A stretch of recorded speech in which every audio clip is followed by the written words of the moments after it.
China is about to start printing a colossal amount of money. They were already printing money anyway, but their economy is in shambles and they need to print a lot more money. I mean, they're going to print probably as much money as the United States printed during the global lockdowns, right?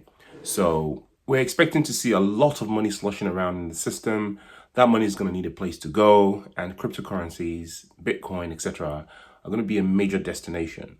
Things are going to get really bad when the inflation that results from printing that much money hits China and the rest of the world. A lot of the US debt is owned by Japan and China, so the APAC region has a direct effect on what happens in the United States and, as a consequence, what happens in Europe. China also makes a lot, if not the majority, of the things that we use on a day-to-day basis. So the massive consumerism that we have in the West is fed directly by the umbilical cord that we have connected to China. So it's going to be quite interesting. It's kind of bullish for Bitcoin as people rush to secure their wealth and try and hedge against the incoming inflation. So that's positive if you're a crypto holder or you're a Bitcoin holder. But when it comes to the everyday people, this is terrible news, right? Terrible times ahead.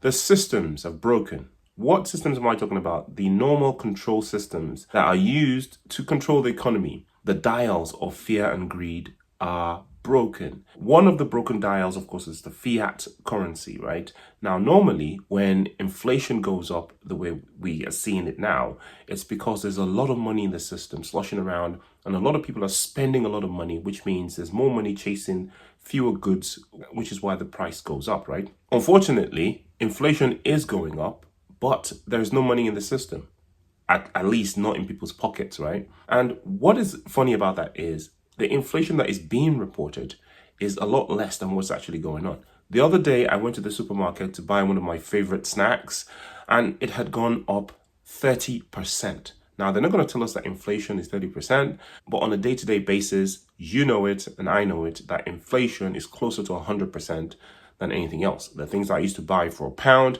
that are now over £2 just in the last 2 years alone. The gas that I pay to heat the house is catastrophically higher than it used to be just a couple of years ago. It's supposed to be going down now that we've had some relief by gas supply from other parts of the world, but they just kept the prices high. And these companies, these energy companies, have basically reported record profits while we are reporting record poverty in the middle class. They are reporting record profits, whether it be energy companies, pharmaceutical companies, big food, if there's any such thing. I think that's probably a subsidiary of Big Pharma. They are all reporting giant profits everywhere. British Gas, all of those guys, right? But the dials of control of fear and greed are starting to break. So now, for instance, when Jerome Powell tweaks up the rates, it has not the desired effect because inflation carries on going up because people just don't have any money, but the inflation still goes up. So what's going on? Nobody knows. The system is broken, right? The next step that they're going to have to do is probably print more money like they did just 3 years ago. And again, we're going to see the money sloshing through the system. Bitcoin, again, might benefit like it did last time. In addition to, of course, the institution coming in, we're about to see a massive rush into crypto as people try to secure their wealth because they know that the inflation that is coming in the next few years is going to be much worse than we've ever seen. In fact, it might plummet the entire global economy into a massive depression. The richest people in the world are going to be looking for where to put their money. Everyone's going to be looking for where to put their money, and Bitcoin has proven to be the greatest hedge against inflation in the last 10 years. So that's where everyone's going to go. We're about to see a massive supply shock in Bitcoin, so prepare for that. Another thing that's been demonstrated again is the fact that the people do have the power. So remember that these dials of control are emotional dials more than anything. Like I said in the previous video, the actual material content of the planet hasn't changed much in the last 10 years. The same amount of food exists, the same amount of air, the same amount of gold, silver, everything is sort of still the same. The land hasn't changed. What has changed is how people feel about things, right? And what the governments do is they dial the controls of our emotions and make us do what they feel that we need to be doing to make the economy say a certain thing, right? So rather than saving your money, for instance, they want people to be out spending their money. And how do they do this? They make savings unattractive. They make credit really, really cheap, and they make money cheap so that people can spend and spend and spend. And then people get into debt, and then they tweak it the other way, and now everything is too expensive, credit is too high, people don't want to spend because, everything is high. You pay off your debt, don't use your credit card, try and save as much as possible. And they just create the fear, right, to try and control what we do with the actual money that we have. Whereas nothing has really changed in the grand scheme of things.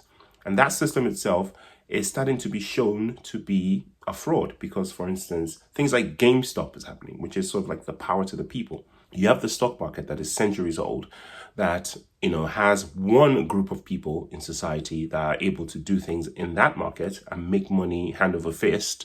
But when the masses come in and show some of their people power, the powers that be intercept and start to moan and complain about things that they do anyway, right? Somebody posted a meme on Twitter and the whole thing exploded, right? And now the big guys are whining and moaning about how, is this market manipulation? How can you be allowed to do this? Blah, blah, blah, blah, blah. The difference between what he did and what they do is the people making the money. So they're used to the Rupert Murdochs and, the Warren Buffett and all those guys making the billions and capitalizing and front running everyone. But when the masses do it, then it requires investigations and it requires circuit breakers. And what people are starting to understand, i.e. the masses, is that they have the power of the collective, right? So on the individual basis, we're completely powerless and useless against these people. But when we come together and do something together, then boom, we get a massive difference and they can't really stop us. But the difference is, of course, they are immune to the emotional dials while we are highly susceptible to the emotional dials. All they have to do is drop a little bit of FUD, threaten a little bit, put some sort of, thing into the air, and then all of a sudden people get cold feet, people start to back up, and then the mission fails, right? If the mission can stay solid and together, then we are absolutely unstoppable and everybody knows it.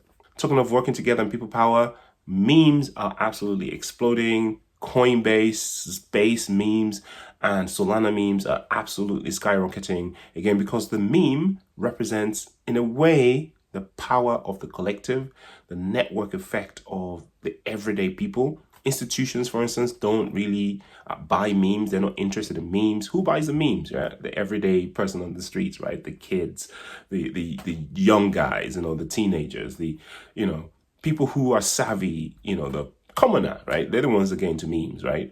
It's a rallying call against the powers that be, you can say. Mind you, most memes are absolute rug pulls, and a lot of people, unfortunately, are taking advantage of this group activity, this people power, to try and rip people off, right? That's just the world that we live in. So, of course, none of this is financial advice. Do your own research. But I personally, I've stacked up in a little bag of memes, right? Most of them are Solana memes. Some of them are Avalanche memes that I like. Avalanche memes aren't doing so well at the moment because they've quietened down a bit because the whole market cooled off a little bit. But I think that when the memes start to kick off and people make enough money on Solana, they're going to be looking at other platforms. They're going to be looking at Base, no financial advice. They're going to be looking at the Avalanche platform. I've got some Big Red from there and some Kulo. So check that out. No financial advice. And some of the new base stuff, most of which are going to be rock pulls probably, which is why I've only invested money that I don't mind losing. When I say I don't mind losing, I'm talking about like really small amounts on a lot of memes. I've said this before in the previous video. So again, it's not financial advice. Do your own research. And I'll see you in the next video. Take care of yourself. Peace.